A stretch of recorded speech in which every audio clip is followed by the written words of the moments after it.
আসসালামু আলাইকুম রহমতুল্লাহ বরকাতুহ। প্রিয় ভাই ও বোনেরা, আজকে আলোচনার বিষয় সালফার মেডিসিনের মানসিক লক্ষণগুলো। যে কোনো মেডিসিনের একটা গুরুত্বপূর্ণ লক্ষণ হচ্ছে মানসিক লক্ষণ। সবার আগে আমাদেরকে মানসিক লক্ষণের উপর গুরুত্ব আরোপ করতে হয়। যে সালফারের যে মানসিক লক্ষণগুলো আছে সেগুলো হচ্ছে সালফার রোগীর মন অত্যন্ত ভুলো, এরা ভুলো মনের মানুষ এবং স্মৃতিশক্তির অভাব, চিন্তা করতে পারে না, সামান্য ন্যাকড়াকে সুন্দর জিনিস মনে করে। মানে একটা অনেক পুরাতন একটা জিনিস অনেক দিন ব্যবহার করছে, তারপরও সে এই জিনিসটাকে সে অনেক দামি মনে করে। সে মনে করে সে অনেক ধনী ব্যক্তি। সর্বদাই কর্মব্যস্ত থাকে। বয়স্ক ব্যক্তি শিশুর মতো আচরণ করে। সালফার অত্যন্ত স্বার্থপর।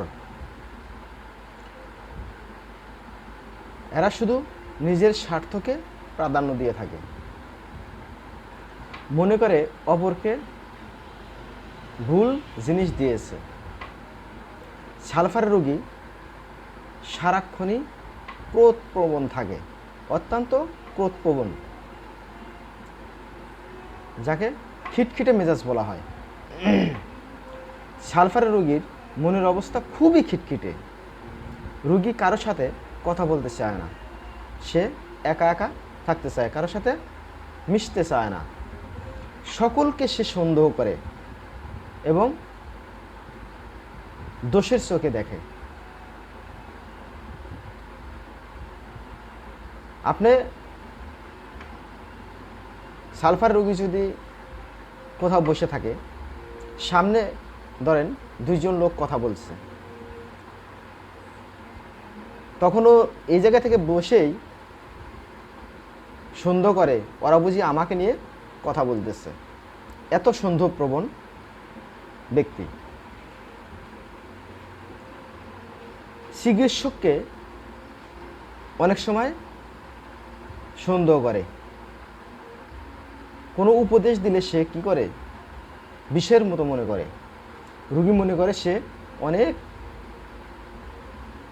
ব্যক্তি, ধনী ব্যক্তি, সবাই তাকে সম্মান করুক। অপরিষ্কার নোংরা জিনিস নিয়ে নাড়াচাড়া করে। সালফারের যদি আপনি রাস্তায় দেখেন একটা পাগল,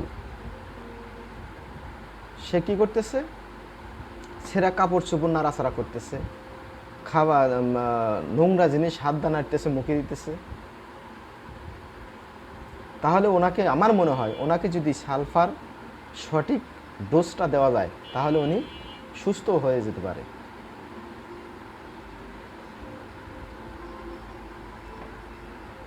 সালফার অনেক সময় নিজের নাম পর্যন্ত ভুলে যায়, একটা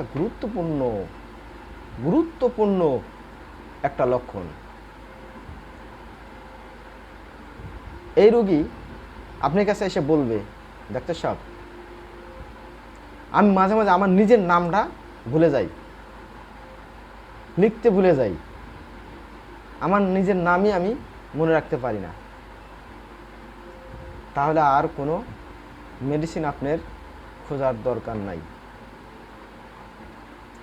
আর মানসিক আর 2-4টা লক্ষণ পেলে আপনি নিশ্চিন্তে সালফার প্রয়োগ করতে পারেন। সবাই ভালো থাকেন, সুস্থ থাকেন। আর আমার এই চ্যানেলটা সাবস্ক্রাইব করবেন, লাইক দেবেন, শেয়ার করবেন। আসসালামু আলাইকুম ওয়া রাহমাতুল্লাহি ওয়া বারাকাতুহু।